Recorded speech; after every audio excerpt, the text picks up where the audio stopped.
जय श्री कृष्णा। राधे राधे। आप सभी को ऋषि पंचमी व्रत की हार्दिक शुभकामनाएं। हिंदू पंचांग के अनुसार ऋषि पंचमी इस साल 2023 में 19 सितंबर को मनाई जाएगी। इस व्रत का हमारे सनातन धर्म में बहुत ही खास महत्व माना गया है।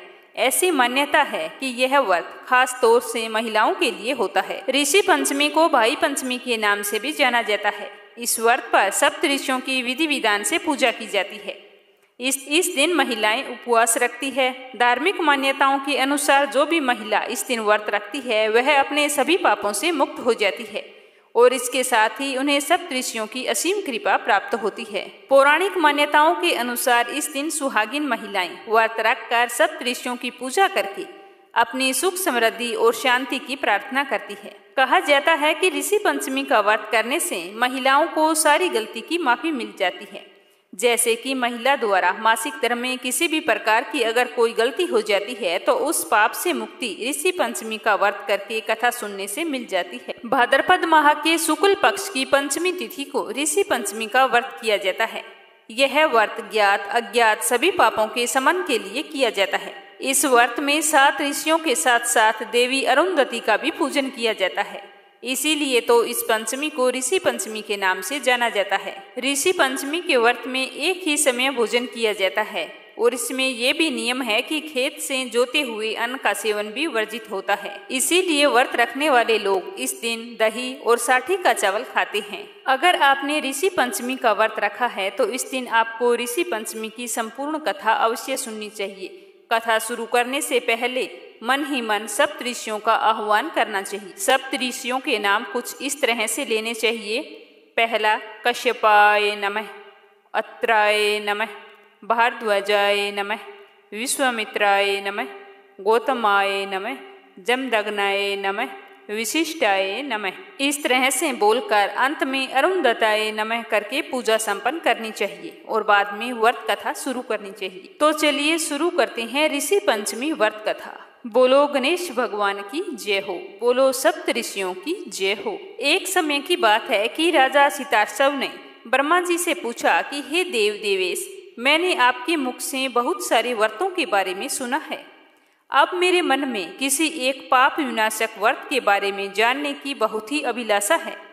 कृपया करके आप मुझे उस उत्तम व्रत के बारे में बताएं।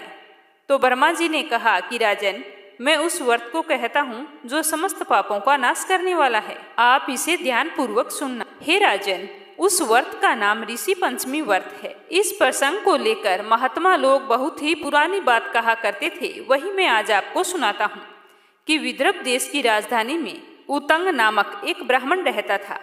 उसकी पत्नी का नाम था सुशीला। उस ब्राह्मण की पत्नी धर्म कर्म में रुचि रखने वाली और पति सेवा में परायण थी। सुशीला के गर्भ से 2 संतान उत्पन्न हुई, एक पुत्र और दूसरी पुत्री। उस ब्राह्मण का पुत्र सर्वगुण संपन्न था। उसने वेद धर्म आदि का अच्छा अध्ययन किया था। उतंग ब्राह्मण ने समय आने पर अपनी कन्या का विवाह किसी अच्छे कुल में कर दिया। पर हे राजन, वह कन्या अपने कर्म दोषों के कारण विधवा हो गई। पतिव्रता धर्म का पालन करते हुए वह कन्या अपने पिता के घर आकर समय व्यतीत करने लगी। उतंग ब्राह्मण इस बात से बहुत ही दुखी रहते थे। एक दिन वो अपने पुत्र पर घर की सारी जिम्मेदारी छोड़कर अपनी पत्नी तथा पुत्री को लेकर गंगा जी के तट पर जाकर निवास करने लगे। वहां जाकर अपने शिष्यों को वेद और अध्ययन कराने लगे और वह लड़की वहां पर अपने पिता की बहुत ही श्रद्धा भाव से सेवा करने लगी। एक दिन की बात है कि वह लड़की अपने पिताजी की सेवा करते करते थक गई थी, तो वह एक पत्थर के पास जाकर सो गई। सोते समय उसके शरीर में कीड़े लग गए और उसके सारे शरीर पर कीड़े ही कीड़े हो गए। तो गुरु पुत्री की ऐसी दशा देखकर एक शिष्य बहुत ही दुखी हुआ और गुरु पत्नी के पास जाकर निवेदन करके बोला कि हे माते, हम कुछ भी नहीं जानते, आपके उस सच्चरित्र वाली आपकी पुत्री को क्या हो गया है, उसकी ऐसी दशा क्यों हो गई है। तो यह सुनकर उसकी माँ बोली कि क्यों, ऐसी क्या बात हो गई। तो उसने कहा कि आज उनका शरीर दिखाई ही नहीं दे रहा, उनके शरीर पर तो कीड़े ही कीड़े नजर आ रहे हैं। तो माता ने जैसे ही ये वचन सुने तो वज्रघात की तरह लगे। माँ तुरंत अपनी पुत्री के समीप गई और अपनी पुत्री की ऐसी अवस्था देखकर विलाप करने लगी। छाती पर हाथ पीटती हुई पृथ्वी पर गिर पड़ी और मूर्छित हो गई। कुछ देर बाद होश आया तो अपनी पुत्री को आंचल से पोंछती हुई कंधे का सहारा देकर उसके पिता के पास ले आई और बोली कि हे स्वामी, देखिए यह अर्धरात्रि का समय है और यह सो रही थी। सोते समय इसके शरीर में कीड़े पैदा हो गए। तो यह सब देखकर उसका पिताजी भी बहुत हैरान था। समाधिस्थ होकर उसी समय अपनी पुत्री के पूर्व जन्मों के पापों को देखकर बोला कि हे प्रिय, हमारी बेटी पूर्व जन्म में ब्राह्मणी थी। उसने उस जन्म में रजस्वाला होकर भोजन आदि के पात्रों को स्पर्श किया और उसी पाप करण के कारण इसका शरीर कोढ़ से ढक गया है। हे प्रिय, रजस्वाला के समय स्त्री पापिन होती है। पहले दिन चंडालिनी, दूसरे दिन ब्रह्मघातिनी और तीसरे दिन दोबिन होती है। चौथे दिन जाकर शुद्ध होती है। उसी जन्म में इसने अपने सखियों के साथ किसी को ऋषि पंचमी का व्रत करते हुए देखा तो उसने उसका अपमान कर दिया था, जिसके कारण यह पाप की भागी बन गई और उसी पाप के प्रभाव से इसे पुनः ब्राह्मण कुल में जन्म मिला है। सुशीला ने कहा कि हे स्वामी, ऐसे प्रभावी व्रत को हमें भी बताइए जिसके करने से महान पुण्य फलों की प्राप्ति हो। तो ब्राह्मण ने कहा कि देवी, ध्यान लगाकर सुनना। यह व्रत 3 प्रकार के पापों का नाश करने वाला है, स्त्रियों को सौभाग्य प्रदान करने वाला है, धन संपत्ति देने वाला है। इस व्रत में संदेह नहीं करना चाहिए। हे देवी, इस व्रत को भाद्रपद शुक्ल पक्ष की पंचमी तिथि को किया जाता है। इस दिन सुबह जल्दी उठकर स्नान करें और व्रत का नियम लें। उसके बाद में सप्त ऋषियों की विधि विधान से पूजा अर्चना करके व्रत कथा सुननी चाहिए। सप्त ऋषियों को सुंदर अधोवस्त्र, यज्ञोपवीत, उपवस्त्र से अलंकृत करना चाहिए। अच्छे अच्छे फल नैवेद्य लेकर इनके साथ अर्घ्य दान करना चाहिए। उस समय सप्त ऋषियों के नाम जैसे कश्यपाय नमः, अत्रेय नमः, भरद्वाजाय नमः, विश्वामित्राय नमः, गौतमाय नमः, जमदग्नये नमः, विशिष्टाय नमः, इस तरह सप्त ऋषियों को नमस्कार करके अर्घ्य दान कर फिर बोलना चाहिए कि ऋषिगण कृपया करके मेरा अर्घ्य दान स्वीकार करें और प्रसन्न हों। अंत में अरुंधते नमः करके पूजा संपन्न करनी चाहिए। पूजा करने के बाद में और व्रत कथा सुनने के बाद में पूजा में हुई भूल चूक के लिए क्षमा मांगे और अपने मंगल जीवन की कामना करें। इस व्रत में शाक का भोजन करना चाहिए। सभी व्रतों में स्नान आदि से जो फल मिलता है वह सिर्फ एकमात्र इस व्रत के प्रभाव से मिल जाता है। जो भी इस व्रत को करते हैं वे सर्वगुण संपन्न, रूप गुण संपन्न, पुत्र एवं पुत्र आदि से संपन्न होते हैं। ऋषि पंचमी का व्रत करने वाली महिला सदा सर्वदा सुखी रहती है। अपने जीवन में इस लोक के सभी सुखों को भोगकर परलोक में वैकुंठ को प्राप्त होती है। तो चलिए अब सुनते हैं ऋषि पंचमी की दूसरी कथा। ब्रह्मांड पुराण से ली गई ऋषि पंचमी कथा के अनुसार सतयुग में सयंजित नामक एक राजा राज्य करता था। उस राजा के राज्य में सुमित्र नाम का एक ब्राह्मण रहा करता था।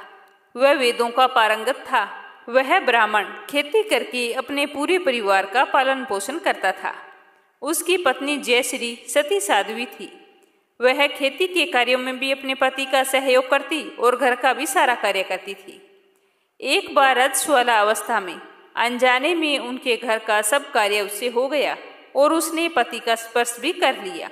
इस बारे में ब्राह्मण की पत्नी को कुछ भी पता नहीं था कि मासिक धर्म के दिनों में रसोई का काम वर्जित होता है। इस तरह से दोनों पति पत्नी अपने अपने कामों में लगे रहे। समय बीतता गया। देवयोग से पति तथा पत्नी के शरीर का अंत एक साथ ही हो गया। मासिक धर्म का विचार न करने के कारण ब्राह्मणी अगले जन्म में कुतिया बनी और उसके पति ने बैल योनि में जन्म लिया। दोनों अपने बेटे बहू के घर में ही रहते थे। कुतिया बनी ब्राह्मणी अपने घर की रखवाली करती थी और बैल बना वो ब्राह्मण अपने बेटे के खेत में सारा दिन हल चलाता था। परंतु पूर्व जन्म में किए गए धार्मिक कर्मों के कारण उनकी याददाश्त वैसी की वैसी ही थी। उन्हें अपना पूर्व जन्म का सब कुछ याद था और संयोग से दोनों अपने बेटे बहू के घर पर ही रह रहे थे। ब्राह्मण के पुत्र का नाम सुमित था। वह भी पिता की तरह वेदों का विद्वान था। जैसे ही श्राद्ध पक्ष आया तो उसने अपने माता पिता के श्राद्ध के उद्देश्य से पत्नी से कहकर खीर बनवाई और ब्राह्मणों को निमंत्रण दिया कि छोटा सा हवन करवा दूंगा और साथ में ब्राह्मणों को भोजन भी करवा दूंगा। जैसे ही खीर बनकर तैयार हुई तो उनकी बहू तो अंदर किसी काम से चली गई। पीछे से एक चील उड़ती हुई आई। उसके मुंह में सांप दबा हुआ था, जो चील के मुंह से छूटकर खीर की कढ़ाई में जा गिरा, जिससे वो खीर जहरीली हो गई। कुतिया बनी ब्राह्मणी यह सब कुछ देख रही थी। उसने सोचा कि यदि इस खीर को ब्राह्मण खाएंगे तो सुमित को पाप लगेगा। यह सोचते सोचते कुतिया बनी वह ब्राह्मणी जैसे ही उसकी बहू बाहर से आई तो उसने भागकर कढ़ाई में मुंह दे दिया और खीर को जूठा कर दिया। तो जैसे ही यह सब कुछ उसकी बहू ने देखा तो उसे बहुत ही गुस्सा आया और चूल्हे से जलती हुई लकड़ी निकालकर उसकी पिटाई की। उस दिन कुतिया ने भोजन भी नहीं किया। रात्रि में जब कुतिया ने बैल को सारी घटना बताई तो बैल ने कहा कि आज तो मुझे भी खाने के लिए कुछ नहीं दिया, जबकि सारा दिन मुझसे खेतों में काम लिया गया है। हमारा बेटा हमें को तर्पण करने के उद्देश्य से श्राद्ध करवा रहा है और हमें ही भूखे मार रहा है। इस तरह से हम लोगों के भूखे रह जाने से इनका श्राद्ध व्यर्थ ही जाएगा। तो सुमित उधर द्वार के पास बैठा था और इन दोनों की वार्तालाप सुन रहा था। उसे पशुओं की बोली भली भांति समझ में आती थी। जब उसने इनकी ये बातें सुनी तो उन्हें बहुत ही दुख हुआ कि मेरे माता पिता इस योनि में पड़े हुए हैं। तो वह दौड़ता हुआ एक ऋषि के पास पहुंचा और सारा वृत्तांत उसे सुनाकर अपने माता पिता को इस योनि में पड़ने का कारण और मुक्ति का उपाय पूछा। तो ऋषि ने ध्यान और योग बल से सारा वृत्तांत जान लिया और उस ऋषि ने सुमित से कहा कि तुम भाद्र शुक्ल पंचमी का व्रत करो। उस व्रत के प्रभाव से तुम्हारे माता पिता को मुक्ति अवश्य मिल जाएगी। माता पिता भक्त सुमित ने ऋषि पंचमी का व्रत किया, जिसके प्रभाव से उनके माता पिता को पशु योनि से मुक्ति मिल गई। तभी से यह व्रत शरीर के अशुद्ध अवस्था में किए गए स्पर्श तथा अन्य पापों के प्रायश्चित के रूप में किया जाता है। तो ये थी ऋषि पंचमी व्रत में सुनी जाने वाली पौराणिक कथा। सुनकर आपको कैसा लगा कमेंट बॉक्स में बताना। इसके साथ साथ जय हो सप्त ऋषियों की अवश्य लिखना। अगर आपने मीरा भक्ति चैनल को सब्सक्राइब नहीं किया है तो जरूर करना। इस चैनल पर आपको हर व्रत कथा से जुड़ी हुई जानकारी और व्रत कथा सुनने को मिलती है। भगवान आपकी सारी मनोकामनाएं पूर्ण करे। जय श्री कृष्णा। राधे राधे।